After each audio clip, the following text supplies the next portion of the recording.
Hi, how are you doing? I hope you had a great vacation, holiday, a Merry Christmas, Happy New Year's, and all of that stuff. I'm going to do the Real Housewives of the Potomac, Season 7, Episode 11/12. This is a repeat, basically, of Episode 11, and this second episode, Episode 12, dropped on December 25th, 2022. So, few extra shots, but basically the same story. So the scene opens up with Karen coming to visit Giselle at her renovated home. Karen is wearing a black sweater, black tight pants. She comes in, she says she likes the chandelier. She looks around, she likes the house. Giselle points to an open porch. Giselle says she's going to watch movies out there. And I just want to say that's not going to work because the light from the movie is going to draw a lot of insects and it's going to be very uncomfortable. But Giselle seems very happy with her renovations. Karen says she likes the chandelier, and then they sit down to talk. Karen brings a gift for Angel and Adore for their 16th birthday party, which she missed, and then they leave and the women have time alone.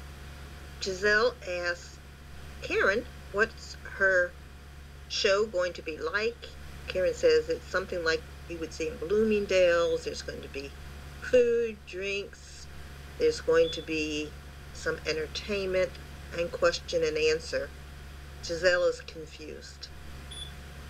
So Giselle talks to Karen and says she wonders whether or not Mia bought a Porsche for Jacqueline, because Mia seemed to infer that she bought Jacqueline's Porsche when they were talking at the beach in Miami during Karen's birthday party.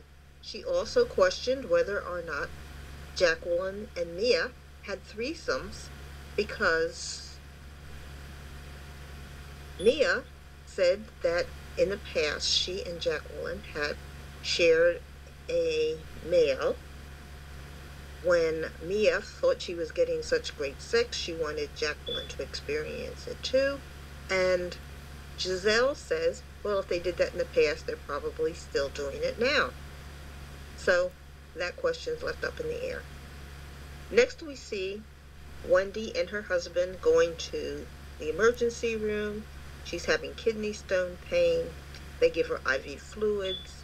She says she's having a lot of pain. She bought her huge Christian Dior bag. Later, we see that she is being wheeled down the hallway. She has her Christian Dior bag laying on top of the gurney, and she has on her full wig, long hair wig. Later, we see Wendy coming back from the hospital. She says she has had 2 surgeries in over a week, and she's feeling pain from the procedure she just had. She's put on the couch, she's laid down. Her mother tries to feed her pork chops and red wine. She says she doesn't want that. And then her mother says she wants a boob job, and she wants Wendy and her sister to pay for it. And her mother's sitting on the couch, the white couch, with a big plate of pork chops and red wine. Just as a note, Wendy's mom appears to weigh 300 or more pounds, so a boob job is not going to really solve any of her body image problems. Wendy feels her mother is doing an excellent job at nursing her. Next we see Ashley. She's in her apartment. One of her caretakers for the children comes in with Dean. Ashley's with Dylan, and Ashley is gushing about how happy she is that Michael has found a home that he wants to possibly buy for Ashley, and she's really excited. I think she said it had 5 bedrooms, and she's not sure whether Michael will stay in the home after He buys it for her. What's the etiquette, she says. Well, I think that Michael will probably stay in the home on and off, and that he will probably also live elsewhere because Michael is not ready for staying at home watching these two kids grow up. Ashley enjoys that, but Michael, in a different stage of life, is not really ready to have that as his current lifestyle. Next, we see Giselle and Robin coming into a theater where they're going to have their show. It is a very nice looking theater, holds about 400 people. They have given away a number of tickets, and Robin expresses she doesn't feel that they have sold enough tickets for the theater and states that they have put in about $10,000 of their own money and they have no sponsors. They're going to have a red carpet and they're going to have a step and repeat for picture taking. Then Giselle sits down with Robin and wants to know what is the date of her wedding with Juan. Robin says she doesn't know, and she has already told Giselle that she would not be invited. It's going to be a very small wedding. And Robin says she still has to get some things ironed out, and she's referring to the prenuptial agreement. She asks Juan what date they should have the wedding. Juan says whenever you want to, you set the date. When she asks him about the prenup, he is a little bit more hesitant. I think she should just take Juan to an attorney's office and he can have his own attorney there or representative, and they can just get the prenup done really quickly. Now, in the marriage, when they were married, it was Robin who stepped out of the marriage first and then Juan. So it is funny that she is trying to give the impression that Juan is more likely to step outside of the marriage. Of course, it is rumored that he does have someone he is dating currently. So this is all a big gray area. Next, we see Candiace getting ready for her video with Trina. We see Candiace getting carried onto the stage while she is carrying an umbrella. He places her on top of the car. We see another shot of Candiace off the car. Then we see a shot of Candiace back on the car. And Trina is in front of the car. Trina looks really good, and they lip sync to their song. Candiace's voice does sound as if it has been auto-tuned. It's very bright, a lot of red coloring, and it's very nice looking. Next scene is Karen coming to visit Mia at her home. Karen is wearing a white jumpsuit with heels, and Mia is wearing a strapless jumpsuit. Karen and Mia go into the living room to talk, and Karen asks Mia about the things that she spoke with Giselle about Mia and Jacqueline's relationship. Mia says yes, that she and Jacqueline did shower together in Miami. She says yes, that she and Jacqueline have done some rather promiscuous things together, and that when she was about 19 or 20, she did explore Jacqueline's vagina because she wanted to see her cervix. She said she used a flashlight. Well, I can tell you, you can't see the cervix just by putting a flashlight into the vagina because the vagina collapses together, it closes up. So they didn't explore that further. And then Karen asks if Mia and Jacqueline had a threesome with some male.